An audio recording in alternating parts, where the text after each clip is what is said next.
হরে কৃষ্ণ, সকলকে আজকে শাস্ত্রচক্ষুর গীতার ক্লাসে স্বাগতম।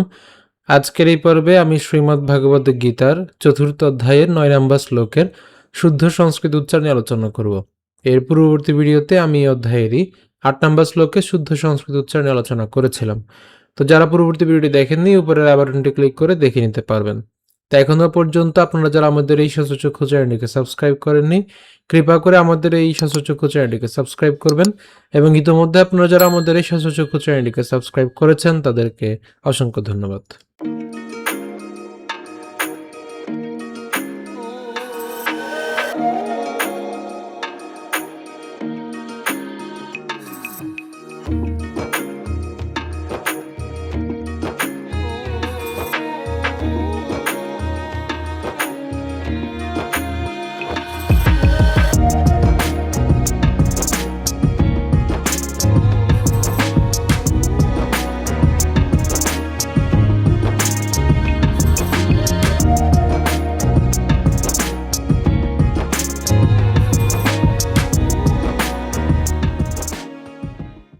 তো আজকের শ্লোকটি হলো জন্ম কর্ম চমে দিব্যম এবং ইয়ো বেত্তি তত্ত্বতঃ ত্যক্ত্বা দেহং পুনর্জন্ম নৈতি মামেতি সুঅর্জুন। একদমই সহজ, একটু প্রথম থেকে খেয়াল করে উচ্চারণ কেমন হচ্ছে? জন্ম কর্ম চমে দিব্যম, জন্ম কর্ম চমে দিব্যম। আমরা এখানে কি উচ্চারণ করলাম? ম পর্যন্ত নিয়ে আসলাম। তো উচ্চারণটা একটু ভেঙে বলছি, দিব্যম। ঠিক আছে, এই জফলা থাকার কারণে উচ্চারণটা কেমন হবে? ইয় হবে। এবং এখানে ম আছে যেটি, এখানে আমরা মকে নিয়ে আসলাম, তাহলে দিব্যম। তো আমরা এই অংশটুকুকে এত না ভেঙে আমরা এভাবে লিখতে পারি। ঠিক আছে, যেহেতু আমরা জফলা উচ্চারণ ইতিমধ্যে আমরা প্রায় অনেকেই জানি। আর যারা আজকে প্রথমে ভিডিওটি দেখছেন তারা আমার পূর্ববর্তী ভিডিওগুলো দেখে আসলে সিরিয়াল বাই, তখন সেক্ষেত্রে আপনারা ভালো করে বুঝতে পারবেন। ঠিক আছে, সো উচ্চারণটা কেমন হচ্ছে? দিব্যম অথবা দিব্যম। একসাথে উচ্চারণ করলে দিব্যম, এটা আমরা একসাথে উচ্চারণ করবো দিব্যম। ঠিক আছে, সো এখন এখানে একটা একার আছে, সো একারটা আমরা উচ্চারণ করবো, তাহলে কি হবে? এবং দিব্যম এবং ইয়ো। এখানে ওকার আছে, খেয়াল করতে হবে। অন্ত্যেস্তজর উচ্চারণটা অন্ত্যেস্তীয়র মতো হয়, ইয়র মতো হয় সোজা, এবং তার সাথে আবার ওকার আছে, তার উচ্চারণ হবে ইয়ো। তাহলে দিব্যম এবং ইয়ো। এরপর বেত্তি, বেত্তি তত্ত্বত, তত্ত্বত। এখানে খেয়াল করে উচ্চারণটা কেমন হবে? এখানে ত রয়েছে, অর্থাৎ এখানে দুইটা ত রয়েছে। একে যদি আমরা ভাঙাই, এই ত এবং তার সাথে আবার ব আছে, এটা হচ্ছে অন্তস্থ ব। এটা উচ্চারণ হবে কার মতো? উয়োর মতো। সো আমরা এভাবে উচ্চারণ করব না, উচ্চারণটা এভাবে করব তৎ তুয়ত। খেয়াল করুন যেভাবে আসতেছে, তুয়, তত্তুয়, তত্তুয়ত, সোজা তত্তুয়ত, তত্তুয়ত। যদিও আমরা সাধারণভাবে এভাবে কিন্তু আসলে উচ্চারণের সুবিধার জন্য লিখেছি। অনেকে প্রশ্ন করে থাকেন যে এটা আসলে এভাবে কিনা। না, এটা আমরা উচ্চারণের সুবিধার জন্য, আমাদের মুখের জড়তা কাটানোর জন্য আমি এভাবে উচ্চারণ কৌশলটা বলেছি। কিন্তু আসলে একে যদি আমরা ভাঙাই, এই তত্ত্বত যদি ভাঙাই, এখানে একটু খেয়াল করি, এখানে আছে তত্ত্ব, এই যে তত্ত্ব, তয় ত আছে, সো তত্ত্বের সাথে আমরা এখানে হর্ষচিহ্ন দিয়ে দিলাম, তাহলে তত্ত্ব। এবং এখানে যে আমাদের অন্তস্থ ব আছে, এই উচ্চারণটা কার মতো হয়? উয়োর মতো হয়, তাহলে উয়ত।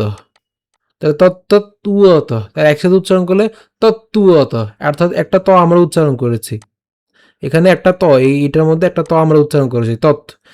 এবং তাহলে বাকি থাকবে কি? আরেকটা ত, সেই ত এর সাথে এখানে উয়ত উচ্চারণ করবে, তাহলে তত্ত্বত, তত্ত্বত। ঠিক আছে, সো এটা বারবার প্র্যাকটিস করলে আপনাদের মুখে জড়তা ঠিক হয়ে যাবে। কি বললাম? ব্যক্তি তত্ত্বত, ব্যক্তি তত্ত্বত। এরপর তিয়াক্তুয়া, তিয়াক্তুয়া। এখানে খেয়াল করি, এখানে ত আছে, জফলা আছে, সো ত এর সাথে যখন জফলা উচ্চারণ কি হয়? ইয় হয়, তখন এইটাকে আমরা একসাথে তি লিখতে পারি, তি লিখতে পারি। ঠিক আছে, এখন এই তিয়ার সাথে, অর্থাৎ ত হসন্ত যোগ হচ্ছে রশ্মি, এটাকে আমরা কি লিখতে পারি? তি লিখতে পারি। এখন এখানে কি আছে? এটা অন্তস্থীয় আছে না, এটাকে আমরা লিখবো হচ্ছে তিয়।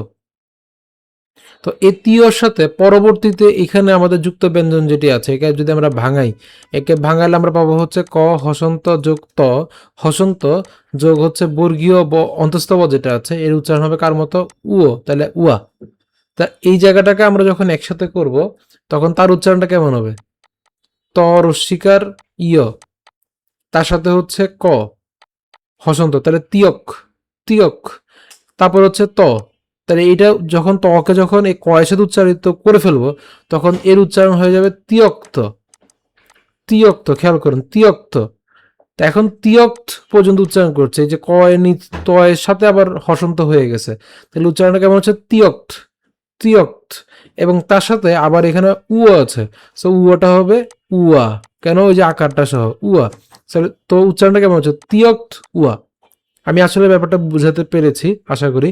আমি আবার বলছি, এখানে আমাদের জফলা আছে, সো জফলাকে আমরা যেহেতু জফলা উচ্চারণটা ইয়র মতো করি, তো ইয়র মধ্যে এখানে রশ্মি আছে এবং এখানে আছে, এর সাথে রশ্মি উচ্চারণ করলে হয় তি, এবং তার সাথে অন্ত্যেষ্টিয় সহ উচ্চারণ করলে হবে তিয়।